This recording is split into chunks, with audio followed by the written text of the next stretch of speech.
So you've been wanting to get a new lens, but you only have a small budget to do it. Fortunately, this lens that I have right here isn't just super affordable, but it also provides even more value for the price. That's why today we're talking about the TT Artisan 56mm f1.8 for Sony's E-mount cameras. This lens, by the way, was provided by TT Artisan, but they are not sponsoring this video. Come over here. For less than $200, this performs better than Sony's own 50mm f1.8 for the same price. Normally I would say you get what you pay for, but by the end of this video, you'll see for yourself if this lens is worth picking up or if you should pass and save for something else. I've been taking photos and videos for the past 9 years. I mostly shoot portraits, church events, and of course, these YouTube videos.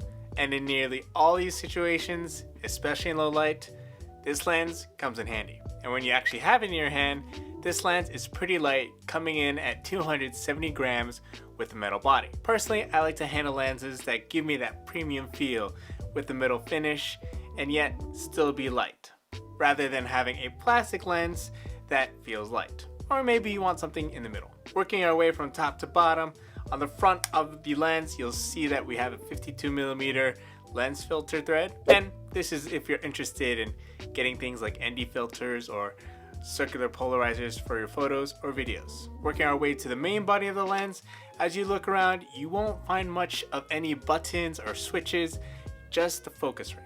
If anything, this lens does come with the lens cap and this lens hood. So that's one less thing to worry about in terms of getting this thing into the sun and losing some contrast shooting into it. Working with what we got, if you've never bought a lens like this is a 56mm.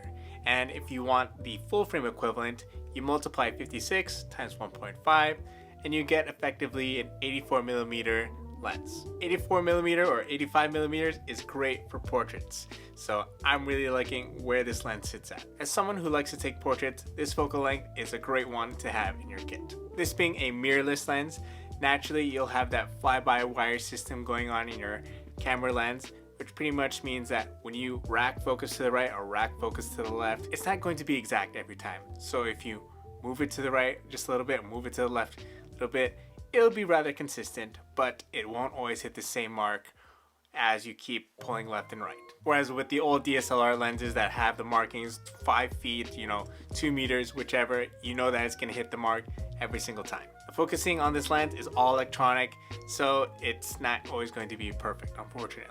But if you want to practice your manual focusing, and this will be great if you want to get into more affordable lenses that are vintage, then you can go ahead and set manual focus in camera and start racking your focus left and right.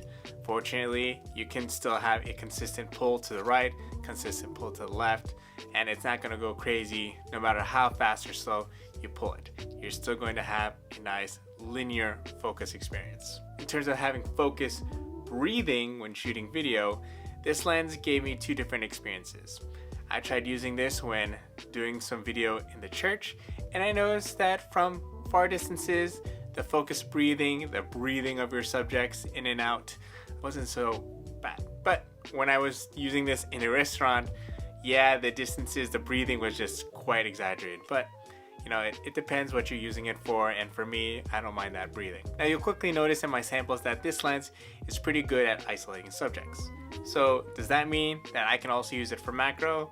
Well, not really. Although you can isolate your subjects and keep them in the frame and block out all the background, yes, that's great.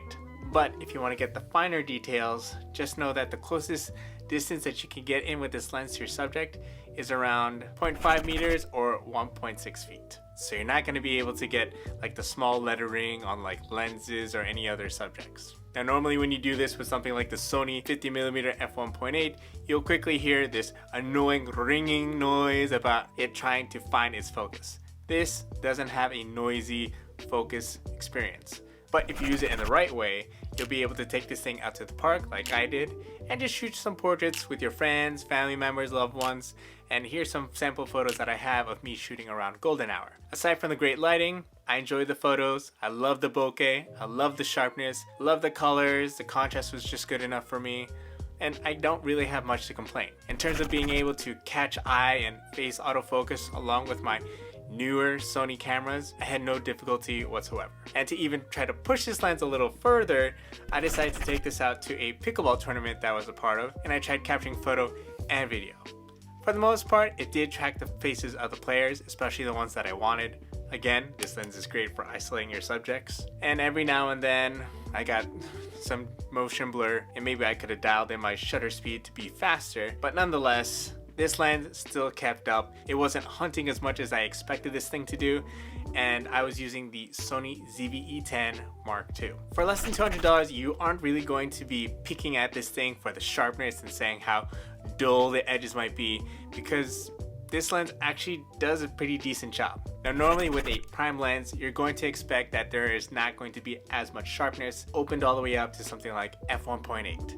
But when you have the option to go ahead and stop this thing down to something like f2.8 or f4, you start to get even sharper images. And if you're going to be pixel peeping and really noticing those sharpness, you'll probably also notice that when you go ahead and shoot high contrast situations, that in the edges of your subject, you'll start to see that chromatic aberration, greenish in particular, but that starts to disappear around f4.0. So how much does this lens cost? So for a lens that is compact, focuses well, isn't really noisy, and can still fit in your budget, this lens costs $168 US, or if you catch it on sale, $129 US. Kind of hard to beat that. It almost feels like cheating, and it feels wrong that you spend that amount of money for a lens like this, because if you want to go ahead and start doing things like shooting for clients, yeah, this lens only costs $129, but I'm gonna charge you like upwards of $150 or more, and yes, you'll get your return of investment. But to be honest, your clients aren't gonna ask you how much your gear costs. Your camera buy is probably gonna cost at least $700. But the images that you get out of this, you can surely get your return of investment and save for that really nice lens that you really want. But hey, no pressure. If you don't want to do professional photography and charge for your photos, that's all good. You have the option to do professional work or just do casual stuff and, you know, take pictures of your kids, family. This lens will do the job. This lens is available not only for Sony, but also Fujifilm and Nikon if those users are watching this video. All in all, this lens just works. It captures what you want without slowing you down, and yeah, it has some minor imperfections, but unless you really pixel peep, you'll still be able to enjoy this lens for the price. If you're interested in lenses like this, check out these videos over here.